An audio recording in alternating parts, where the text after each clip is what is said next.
Lord is my shepherd, I shall not want.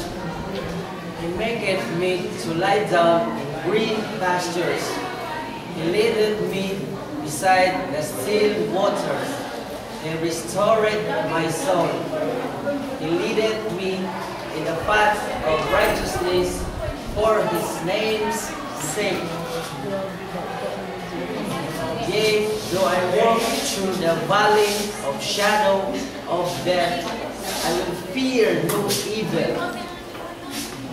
For thou art with me, thy rod and thy staff, they comfort me.